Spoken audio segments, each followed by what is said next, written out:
evening, friends, here, there, and everywhere. Welcome to FCTV's Poetic License. This is the September 2023 edition. And it's a friendly virtual open mic where we share live original poetry, prose, and acoustic music, and, best of all, friendship. My name is Donna Shear, and tonight's theme is, well, what else would it be? Friends. FCTV offers many wonderful classes and awesome programming, such as The Conversation, which asks important questions about racial equity and social justice. Gail Blakely, who hosts Falmouth is Cooking, invites gastronomic guests to talk about food and culture, and then they cook together. And friends, you still have time to come visit the gallery at FCTV. There's a wonderful art exhibit by Sue Beardsley and Susie Bergman, and it's called Ladies and Gentlemen Plus. It runs through October 27th. Now, FCTV is a nonprofit organization, and donations are always appreciated. But another way to support FCTV is through membership. You too can join. A single membership for a year is only $30, and it helps. Every little bit helps out. There's a long list of businesses offering discounts when you flash your membership card. And now, on with the show. Hello, friends and performers. I am so glad to see your smiling faces. Oh, wait, somebody's not smiling. Oh, wait. Okay, good. Thank you. I'll introduce you by name, but please repeat your name before you begin your performance. I'll start us off. I didn't have many friends when I was a little girl growing up in Chicago. There just weren't a lot of kids in the neighborhood. And I was very shy. But when we moved to Virginia, we moved to a neighborhood that was full of kids my age. And this poem is dedicated to my best friend. It's called Until Wendy in the Church Choir.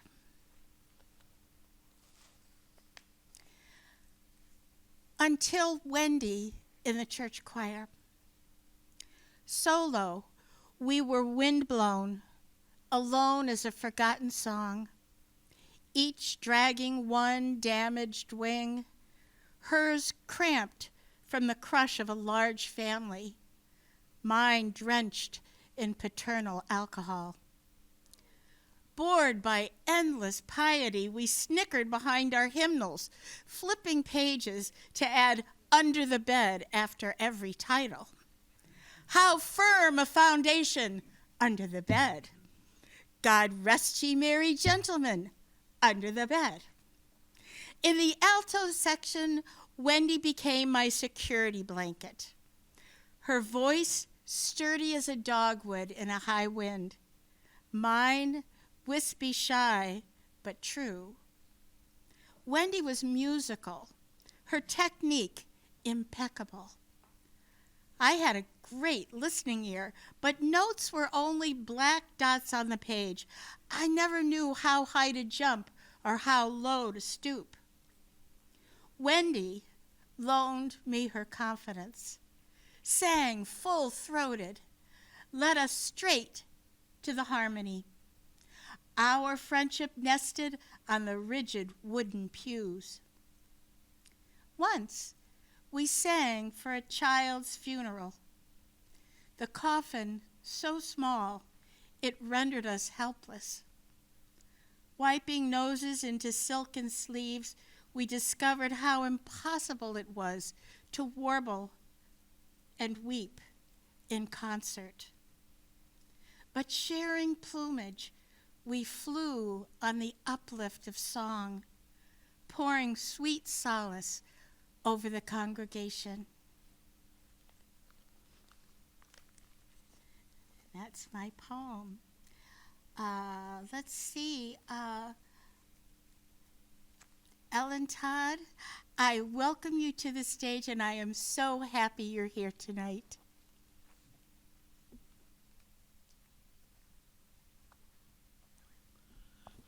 My name is Ellen Todd. This is my first time at Poetic License other than a member of the audience. I'm sometimes known as Mrs. Limericks of Protest, but I don't do limericks or poetry. I write short prose based on personal experience. About 30 years ago, I was unhappy in marriage, lonely, and wondering if I was unrealistic to want friendship and emotional closeness in marriage.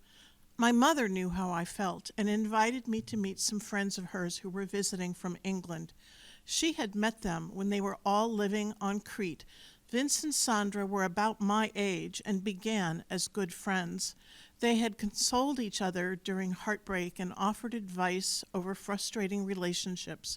When they each had a relationship end around the same time, they looked at each other in surprise and said, "What on earth are we doing? Shouldn't we be together?"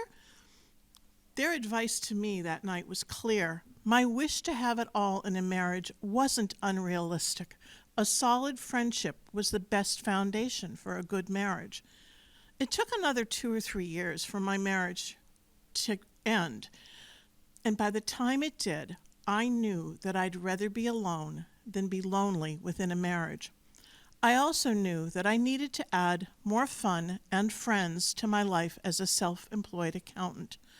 I remembered a summer when I had briefly dated a younger man and spent time sailing with him. We both went on to marry other people, but had stayed in touch. I called to ask his advice about where to take sailing lessons. It turned out he was also in the process of divorce, and we agreed to meet for dinner later that week. I spent the next few days saying to myself, "What fun! I'm having dinner with an old friend. Wait a minute, maybe it's a date." Or, "I have a date!" Well, no, maybe it's just dinner with an old friend. When we met, I learned that he'd been having the exact same conversations in the days before we met for dinner. We quickly agreed that we were both wrong. It was a date with an old friend. That date would have made an amusing scene in a rom-com as we interviewed each other on subjects that range from trivial to substantial. How did we hang the toilet paper? How did we squeeze the toothpaste tube? What were our attitudes about finances and debt? And how did we raise our children and discipline them? That last one was important because although my son was barely full grown, just out of high school, he had 2 young sons. We agreed on all of these issues except for the toilet paper. When he debriefed with his stepmother the next day, she quickly set him right and said that I was right on that one. We were married 3 years to the day later, and we will celebrate our 25th anniversary next year. We've seen my mother's friends a few times over the years in the States and in Europe. Vince and Sandra are still happily married. She looks at him adoringly, and he still looks at her as though she's the beautiful young woman he met nearly 40 years ago. They obviously remain very good friends. And for us, well, our resident limerick writer still refers to me as his bride and tells me I'm beautiful, even on my worst days. While I love the way my handsome husband makes me laugh, I have learned it is not unrealistic to expect friendship in a marriage. Thank you.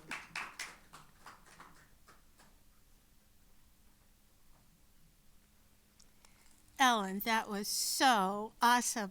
I love to have spoken word. We don't often have it. It's usually mostly poetry and music. So thank you, thank you, thank you. Solid friendship is the best foundation for a marriage. I agree with you 4,000,000%. Thank you. And, equal time, the bride's groom is sitting right next to her, and he's up next.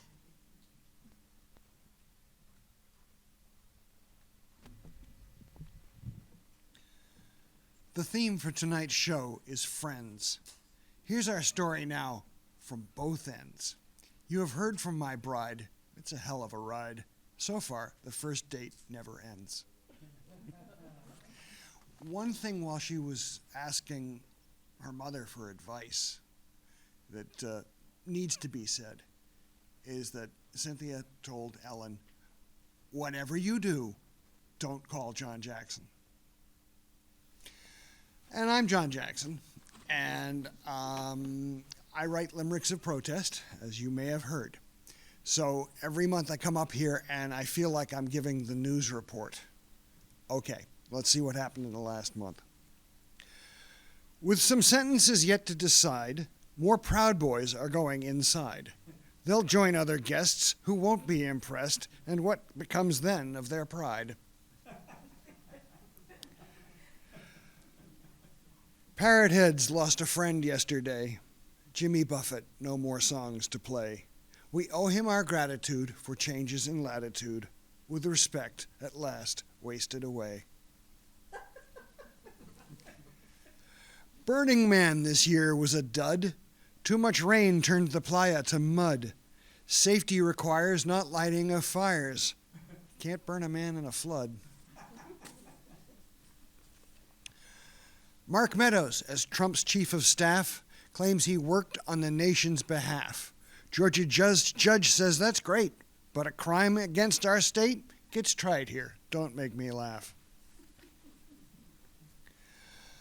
Not all takeovers are corporate bloodsuckers. Hostess Foods will be purchased by Smuckers. I hope they don't think we want strawberry jam Twinkie. Too much sweet makes the mouth pucker. Kevin McCarthy wants committees to impeach President Liberal Son of a Beach. He was speaker, we note, after how many votes? This one is out of his reach. Mitt Romney has told us he's done. Like his father, he had a good run. Party enforcement looking for his endorsement. He's told us who's not getting one. The news event that you're all waiting to hear about. Lauren Boebert got loud and loose at a stage performance of Beetlejuice. As she was shown to the door, she started to the roar, "Do you know who I am?" No excuse. Side note, if it had been Rocky Horror Show, none of this would have made the news. Big three automakers are facing strikes. UAW seeks benefit hikes. How will we afford Chevy, Chrysler, or Ford? Perhaps we should start riding bikes. Federal spending bill, hold on to your hats.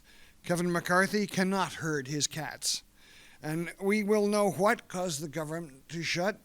The GOP intra-party spats. Since COVID disease never rests, the government resumes sending tests. It isn't outrageous to find one is contagious, so be certain to make your requests. And a last thought. Musk bought Twitter ever since. The tweeters have been hard to convince.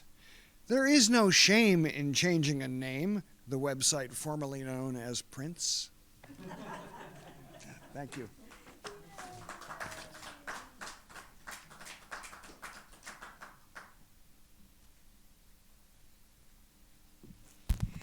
Especially pungent ones. Good job. Thanks, John. He always keeps us up to date. Well, Wayne Stook, he's got his guitar out and he's ready to perform. Good to see you.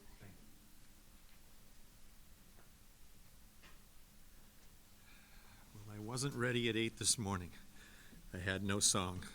I said I wasn't coming last night to Tony, and I said, I'm sorry, I just got caught off guard by the date. I thought it was another week to go, and I could get another week, and I was playing last night in a restaurant, and I was tired, and I thought. Then this morning I felt guilty. I couldn't even get out of bed. I was thinking, there's got to be something that I can say. So a couple hours later, I had some chords, and another hour, 3 hours total. Here it is. So. The game is on the line. We need to score a run. I thought we weren't adversaries and the game was just for fun. The ball is thrown, I hear the crack, and I think the game is won. The ball is caught, our hopes are dashed, the final game is done.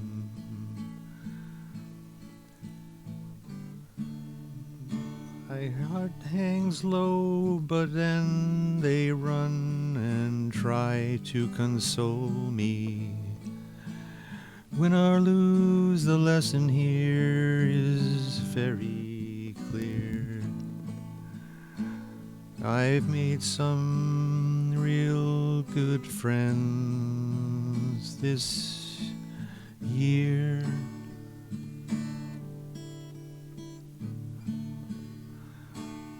While playing through the song the other night, my left hand began to fail. The song mistakes occurred, I persevered, but felt I had failed.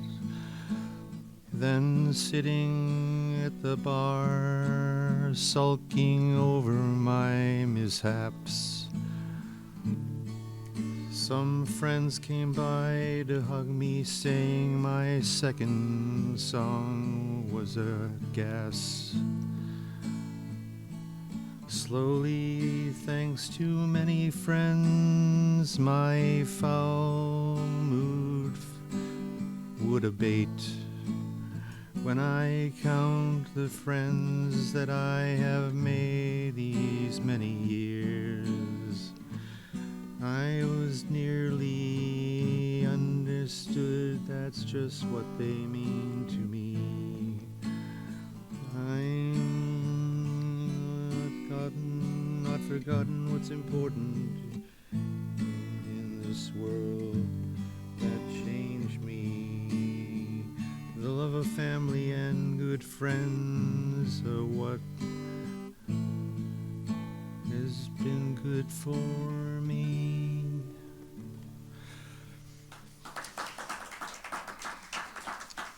I apologize for the flat string. I tried to fix it. There's a witch in the guitar somewhere. Sorry. Thank you, Wayne.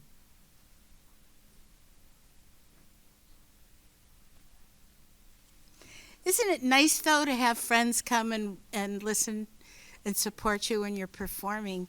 I'm thinking I should send invitations out next time to my friends and say, come to the studio, enjoy it live. You'll be happy you did. So thank you for that song. We have a new friend. We always make a big deal out of somebody who's coming to FCTV's Poetic License for the first time. His name is Dennis Downey, and I know him from way back. I'm so excited he found his way here.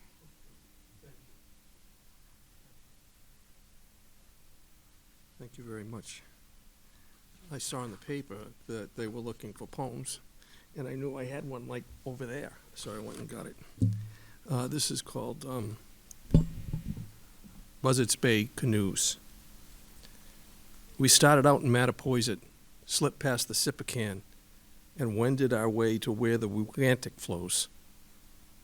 Ended up in Onset. Spent the night in an Agawam wigwam with a bigwig, Manomet. And on set the next morning, we crossed over to Pocasset, cousin of Cohasset.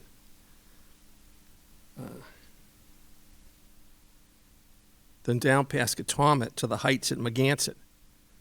Stopped and had a midday Gansett, then got on the Coonamessett. Floated down to Acapesket. Wandered over to Succonesset where we got our T-ticket punched. I don't know how that happened, but we were quizzed in Quisset, and then had something good to sip in Sippawisset.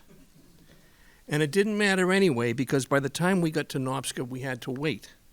Someone, we didn't know who, had borrowed our boats and left a note that they would return them in 3 days. Takes more than 3 days to build a boat. Sure enough, on the third morning, the boats were there, and whoever had taken them were gone. We went down the islands one by one, Nonamesset to Monahamset, Monahamset to Vicatemist, Vicatemist to near Nashon. Up around the Yucatana, we whizzed by Weepecket and headed straight for Nashawena as far away as we could see. We had heard about the Houyhnhnms and the Yahoos, so we kept double distance off the shore.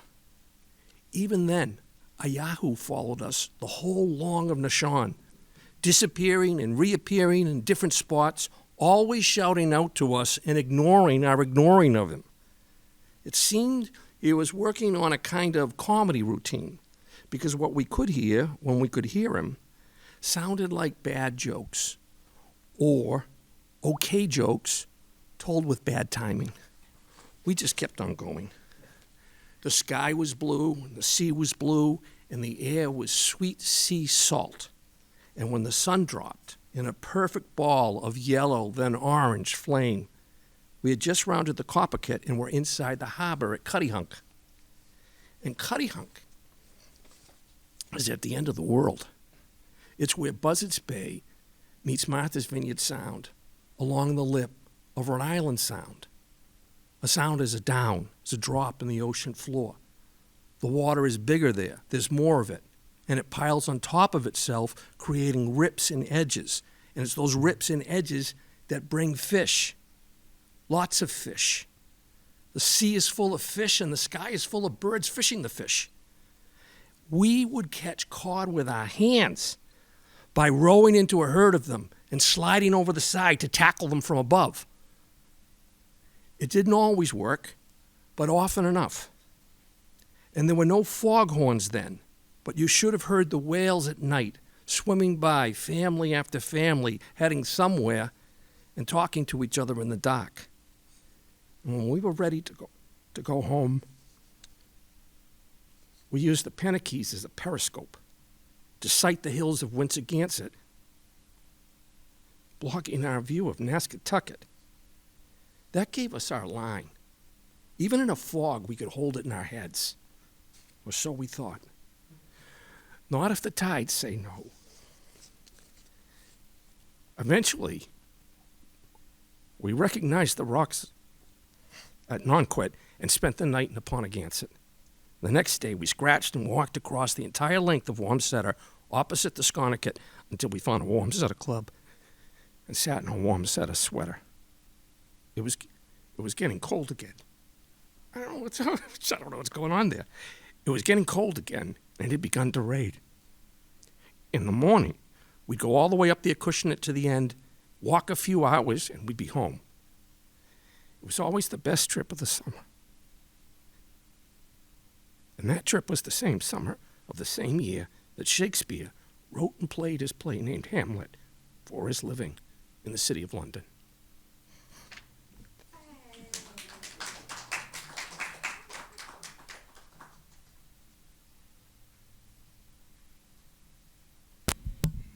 Thank you, Dennis. What a wonderful Cape Cod travelogue. All those words that make your mouth go, every which way to getting your vocals and tongue and teeth around them. That was fascinating. Thank you. Let's see. Elaine Robinson. I wonder if we'll have any mermaid. Yes? I love mermaids.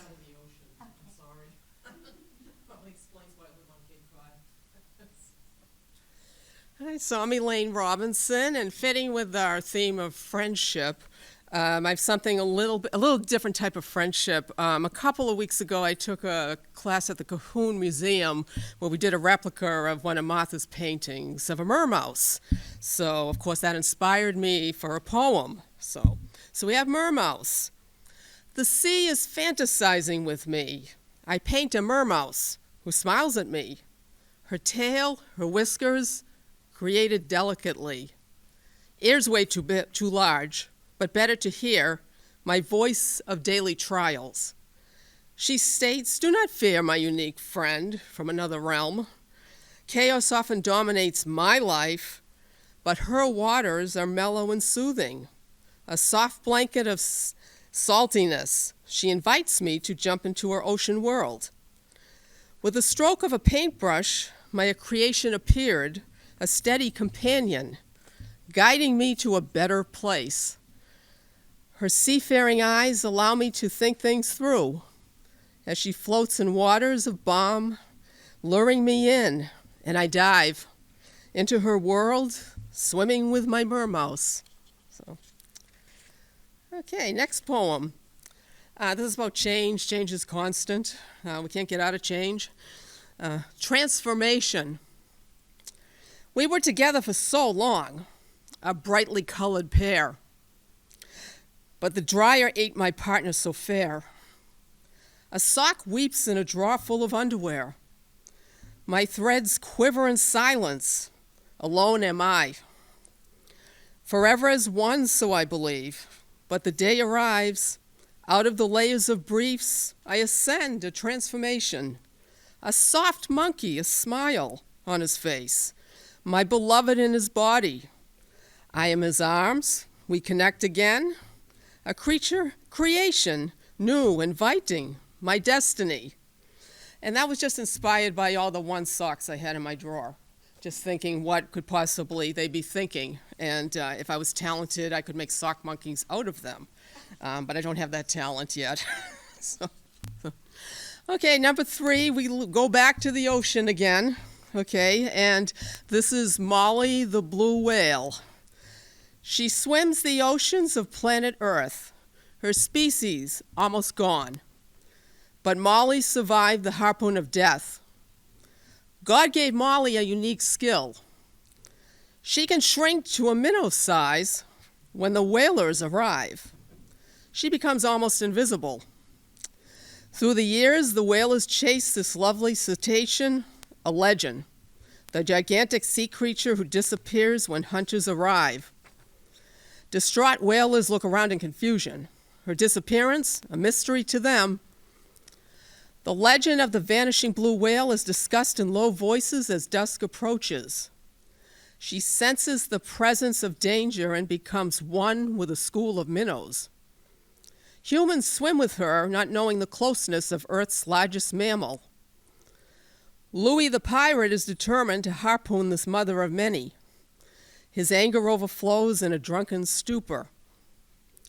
Magic gives him the ability to diminish to the size of a minnow. The mini pirate chases Molly in glee, not realizing the presence of a great white, hungry with mouth open wide. Louis finds himself in the belly of this ancient predator. Molly returns to her usual size, escaping the harpoon once more, birthing calves, swimming miles of salty seas. Okay.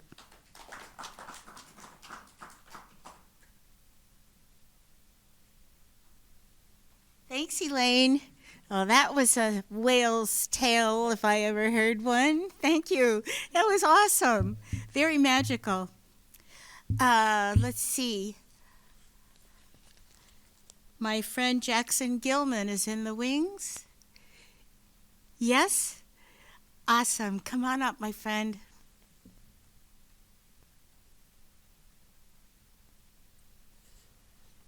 Hi, I am Jackson Gilman, and if you wanted to grow something like a carrot or a friend,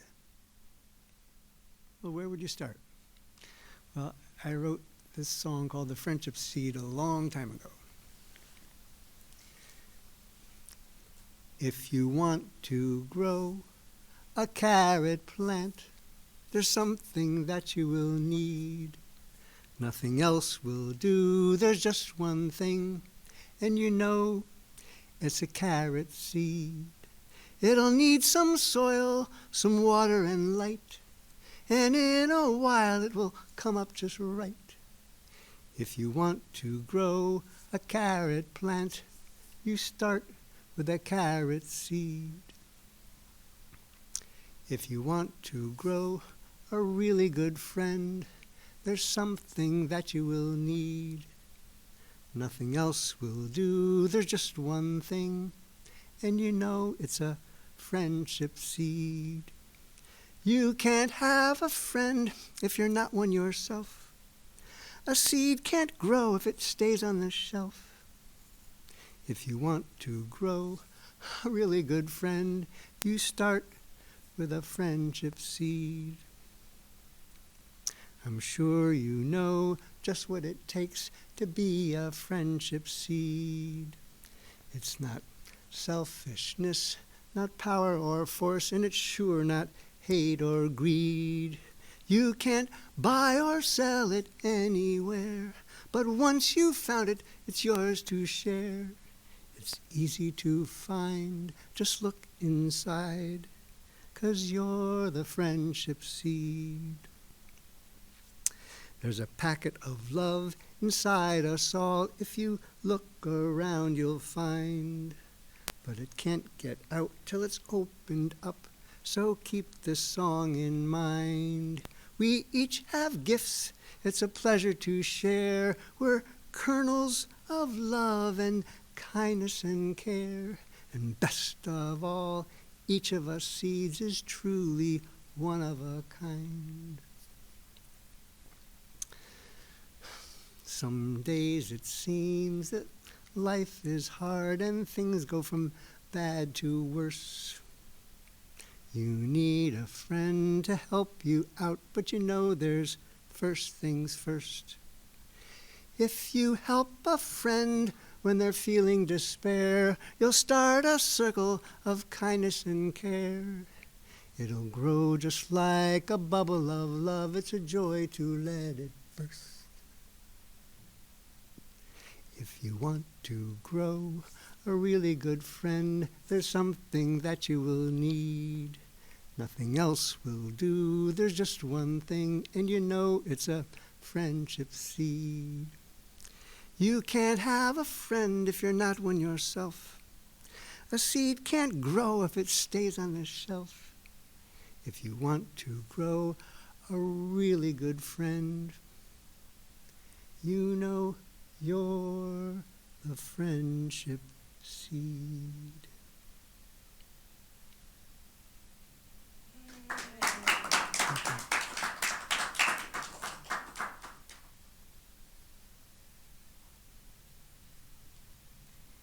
Jackson, you always make me cry a little bit. We have a lot in common in that we work with children, and in our lives we've you know, when you do songs like that for children and they understand what you're saying, it brings so much light to the world. And so I'm thanking you for that. Thank you. We're going to be ending the evening a little differently. I have a song that I want to sing. Remember my poem about Wendy at the beginning of the show? Well, this is when we were teenagers. We must have been Christmas time. We gave each other a gift, and it turned out to be the same thing. We gave each other this very same gift, and it was a little book called I Like You.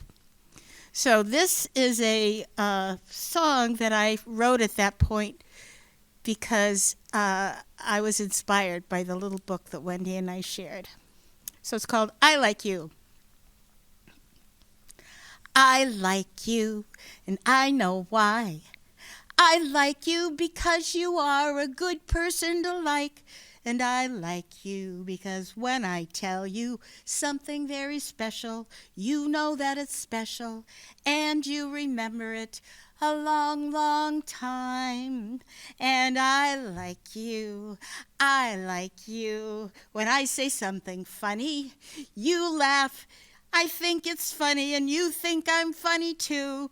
If I pretend I'm drowning, you pretend you're saving me. If I am getting ready to pop a paper bag, then you're getting ready to jump. And I like you because when I'm sad, you don't always try to cheer me up right away. Sometimes it's better to be sad. You can't stand the others every single minute. You want to think about things. It takes time. And I like you. I don't know why, but everything that happens is nicer with you. I can't remember when I didn't like you. It must have been lonesome then. On the 4th of July, I like you because it's the 4th of July. On the 5th of July, I like you too, even if it was August. Even if it was way down on the bottom of November, even if it was no place particular in January, I would go on choosing you and you would go on choosing me over and over again. That's how it would happen every single time. I don't know why. I guess I don't know why I like you. Really, why do I like you? I guess I just like you. I guess I just like you. I guess I just like you because I like you.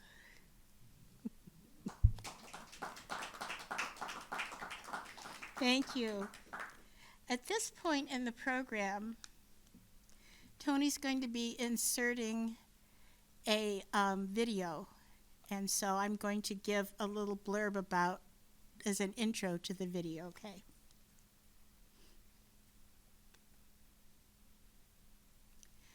Woven words of friendship are like different colored threads in a tapestry. This is a new form of poetry that will be shared in the following video. Hello, I'm Donna Shear, and I'm with my good friend Sue Beth Carlson. And since we can't be together in the studio today, we're going to read a poem that we've been working on together, writing together. It's called a tapestry poem. The authors of this type of composition, which is done in partnership, is Avril Mealam and Shernaz Wadia. Avril lives in Jerusalem and Shernaz lives in India. Even though they can't be together, they join hearts by writing poetry together too. So the first thing we're going to do, we picked a title, and each of us wrote a 9-line poem based on the title separately. We'll read those poems first. He knows the song in my heart. Music is poetry that dances within us. There it writes its ever-flowing melody, transporting the breath of friendship. It rhymes with our emotions. It harmonizes with our delight. It skips over discord or briefly holds it in gentle embrace. Yes, my friend is the music of dancing poetry, without need of word or note or step, for we rest in unison with friends in tune. Thanks, Sue. This is my 9-line poem. She knows the song in my heart. Together, tethered by friendship, you strum, I hum, I swoop, you trill. Comfort is found in daily scales and the razzle-dazzle of two-part harmony. We stand shoulder to shoulder in times of darkness, and in bright times, reflect one another's radiance, creating sonorous heart energy, enough to light up the world. Okay, so what did we do with these two 9-line poems? We tried to mesh them. And what finally worked was putting the 9-line poems on different colored paper, cutting the lines out, and then scattering them on a table to see what would happen. And what happened was we got the best possible poem we could get because of synchronicity. So what we're going to do now is a choral reading of the final product.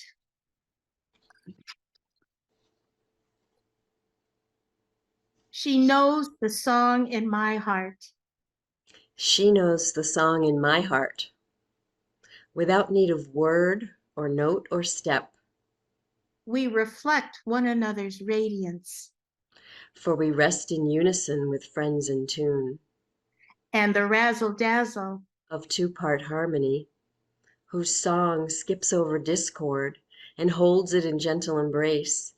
There writes our ever-flowing melody. Shoulder to shoulder. In bright times, music is poetry. That dances within us, transporting the breath of friendship. Yes, my friend is the music of dancing poetry. Comfort is found in daily scales, tenderly held together. By friendship, harmonizing with our delight, rhyming with our emotions. You strum, I hum, I swoop. you trill, In times of darkness, we stand. creating sonorous heart energy, enough to lift up the world. This edited performance will be shown on FCTV's Channel 13, its YouTube channel, as well as via Roku and Apple TV. Friends watching out there, if you would like to be a performer on Poetic License, would you please join us? The next Poetic License will be Thursday, October 26th. The suggested theme is spirits, however you want to take it. And a heads up about the future, in November the theme will be wonder. You can sign up by sending a text to our producer, Tony Sedera. His email is tony@fctv.org. Thank you again, Tony, for your wonderful superpowers off camera. And thank you, performers. We love you for sharing your amazing talents. And thank you, FCTV, for giving us the opportunity to make and meet a whole lot of new friends.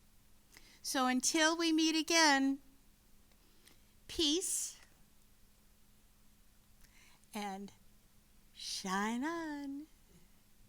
Thank you, everyone.